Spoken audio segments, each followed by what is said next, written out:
sa hashtag Pau ng Mamamayan! Ayan, sa pagkakataong ito ay matutunghayan po natin ang part 2 ng panayam kay Miss Kiray Celis, isang actress, comedian, vlogger, and influencer. Panoorin po natin ito sa ating segment na paninindigan, ambag at opinyon o Pau ng Mamamayan. Pilipinas, Pilipinas, isulong magandang bukas, kahirapan. Para ba sa iyo, paano magiging isang responsableng vlogger ang isang kabataan? Siguro po, depende sa content na gagawin mo. Siguro kung kaya mo as much as positive lang talaga yung kailangan mong i-post. Pero depende naman yun. Minsan, di ba, nadadala tayo ng galit, nadadala tayo ng inis, nadadala tayo ng iyak. So, depende yun sa mga pangyayari. Pero kung kaya natin na as long as happy moments lang yung mai-share natin, para happy lang din yung mga followers po natin, yun po ang gawin po natin. Ayan ang payo mo sa mga talagang And syempre, gusto mag-vlog, ano? Content din kung paano mo sila matutulungan maging successful. Syempre, ako po, nagsimula ako bilang bata. So, marami pong naku-curious kung bakit hanggang ngayon, nandito pa rin ako. Lagi sila nagtatanong, natutuwa ka ba? Nandyan ka pa rin, nagtatrabaho ka pa rin, kilala ka pa rin.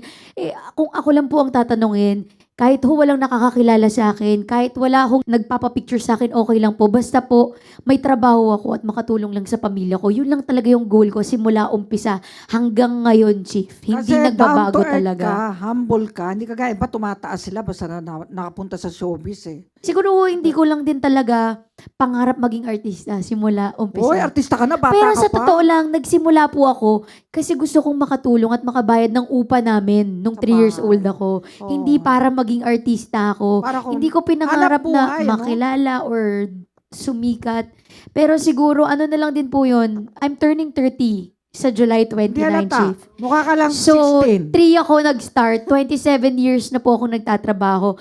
Until now, super natutuwa pa rin ako pag may nagpapapicture sa akin kasi hindi po madaling magstay ng 27 years sa industry. Kaya hanggang ngayon, thankful pa rin po ako kahit anong pagod, inis, galit sa trabaho ko minsan dahil nadadala na ng kapaguran. Pero natutuwa pa rin po ako kapag may nakakakilala pa rin po sa akin. Ano naman ang pinakamalungkot na pangyayari sa buhay mo kung natatandaan mo? Kung meron man. Ano po, nasa show po ako noon kasi ako po ay deboto ng Nazareno.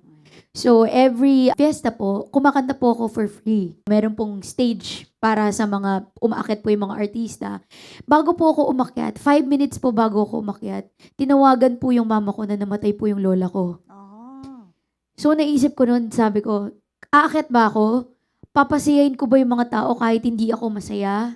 Kaya ko bang gawin? Kaya ko bang itago yung nararamdaman ko na namatayan ako ng isa sa pinaka mahal ko sa buhay? Pero magpa-perform ako sa harap ng maraming tao. Pero ginawa ko, umakyat ako. Kinalimutan ko muna yung problema ko kasi alam ko na kapag hindi ako umakyat, merong mga tao na naghihintay sa akin na makita ako at mag-perform ako. So, ginawa ko muna yung trabaho ko. Pagbaba ko po ng pababa ng stage, pagkatapos ko po kumanta, bumagsak na po yung luha ko. Talagang on cue. Talagang naka-cue po talaga yung iyak ko na parang, huwag ka munang iiyak. Kailangan mo mag-perform. Tapos pagbaba ko po, doon na umiyak na ako. Tapos dumiretso na po kami ng ospital para Nasa sa lola dugo ko. mo talaga artista. Kasi kung wala, hindi mo mapipigil iyak mo kahit nung oras na yun. Baka maumpisal ka pa sa mga tao na ang lola ko ganito, ganito. Pero nagawa mo pa rin na makapagpasaya. Pero alam mo, Chip, lagi kong inaasar ang mga tao. Di ba? Inaasar kita ngayon po na depende sa bayad. Alam mo, doon ko rin napatunayan na yun po ay walang bayad. Doon ko rin po napatunayan na hindi lang pera kapag may ginagawa ka. Kagaya nyo po, it's the love and the passion. Kaya po tayo tumatagal sa ginagawa po natin. Kasi mahal natin yung ginagawa natin. Oo naman. Hindi lang basta dahil may sweldo ka, hindi lang basta may mga natutulungan ka. Galing po sa puso natin eh. Alam niyo po yun. Yung Pagtahan. gusto natin, mahal natin yung ginagawa natin. Kaya nandito po tayo hanggang ngayon. Oo nga. Ano, bata ka pa. Pauchip na ako. 2001, ilang taon ka noon? Oo. 2001? Oo. Parang going bulilit pa ako. Tama ka kasi yung mga anak At ko least, nanonood going sa'yo. bulilit pa rin naman ngayon. Oo nga. Bulilit pa rin hanggang ngayon, Chip. Hindi, medyo nag-mature ka na. Talagang kitang-kita sa'yo yung larawan na satisfied ka sa ginagawa mo. Kasi ang mga tao, marami ng problema eh. Kailan may nag-entertain. Wala na si Tito Dolphy. Wala na si Babalu. Wala na si Panchito. Ang Wala luma na- po nun, ha? Pero hindi, naabutan ko po si Tito Dolphy. Tito Naabutan Dolphy, ko po si oo. Tito Dolphy. Malabal tayo nun. May coming projects ka pa ba na gusto mong i-promote o present project? Yes, every day po. Pagkatapos po ng Black Rider, may Guardian Alien. Kasama ko po dyan si Miss Marian Rivera, Gabby Concepcion, Max Collins, Christian Antolin, at marami pa pong iba. Every night po yan, 8:50 p.m. Sa GMA 7. Yes, sa Ayan. GMA po. Opo. Ayan. Kumusta po kay Ma'am Annette Goson? Mabuhay ka po. Yes, kasama natin nung sa Oo, Jitseo. Arigato. talaga. Award rin siya. Congratulations, Ma'am Yes, Annette. congrats po in Sparkle and GMA family. Ayan. Huling katanungan po. Paano mo gustong tumahak ang isang Kiray Celis para sa puso ng sambayan ng Pilipino? Alam mo, Sambayan ng Pilipino. Chip, eto ha, sa'yo ko lang to sasabihin, wala ako laging plano. Wow, parang ako pala. Hinahayaan ko lang yung Parang sarili mana ka ko. sa akin. Wala akong plano sa Baka hinaharap. kayo po ang nawawala kong ina. Joke. Ano ba yan? Di ba po yung pananay mo? Hindi, wala talagang plano. Alam niyo po, minsan ka pa nagpaplano ka, hindi pa nga po natutuloy. Oo nga. Like, just go with the flow. Kung saan ka man dalhin, di dun po tayo. I mean, Oo nga, tayo pareho naman tayo ay ng laging preparation. ready. Oo Kung nga. saan naman tayo dalhin, hindi naman tayo maarte, ano. Kahit Tama. saan tayo ilagay, saan tayo dalhin, saan, anong gagawin. Sige, game lang. Ganun lang po ako. Ako po yung artistang hindi namimili ng role. Nakakatawa Galing. po, pero hindi po ako namimili. Basta trabaho, trabaho po talaga sa akin. Kaya kung saan po ako dalhin, yung sinasabi niyo pong kung saan yung gusto kong tahakin, wala ho. Kung saan po ako dalhin, and hanggang ngayon naman po masaya po ako. Hanggat may napapasaya ako, hindi po ako titigil magpasaya ng mga tao. Kumusta naman ang love life mo? Sabi mo, Chip, last question na, ha? Ayan na. Kaya nagpatalo. Sabi mo, Chip, last question. Nagkamali lang kasi may nagbulong sa akin. Ayan Nagtanong ko na. daw kasi Yung mga millennials bulong-bulong na nanonood. ganyan, Chip, ha? Love life, okay naman po. We are going strong.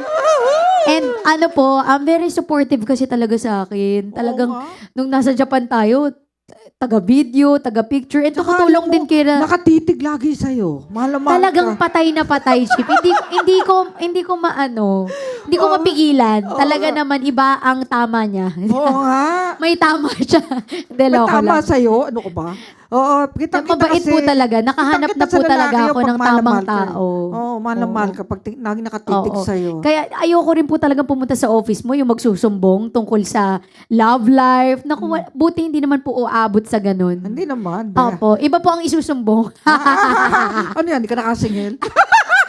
Joke. Baka nakaabang na yung mga nagkakautang sa'yo.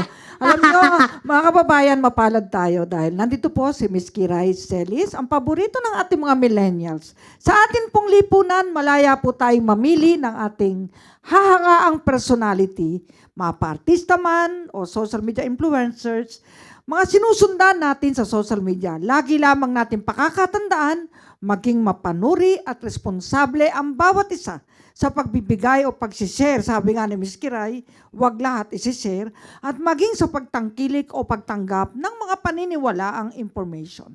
Bahagi po ng ating advocacy, ng ating tanggapan ay ang paglaban sa fake news. Ayan, mga scammers. Naku, ang dami pong ganyan. Dami nga. Maraming salamat sa iyo, Ms. Kiray, sa iyong pagpapaunlak sa aming programa. Napanayam at nakasama po natin mga kababayan ang aktres, komedyante at vlogger na si Miss Kiray Celis. Muli, ito po ang inyong punong manananggol pambayan, Persida Acosta. At ito ang paninindigan, ambag at opinyon o hashtag Pau ng Mamamayan. Lahat tayo ay sasagana. Halina at magkaisa na, kapit kamay tayo, lahat na mamahalin. Bayan na kay handa, hanggang wakas ay sama-sama. Pilipinas, Pilipinas, isulong magandang bukas. Kahirapan,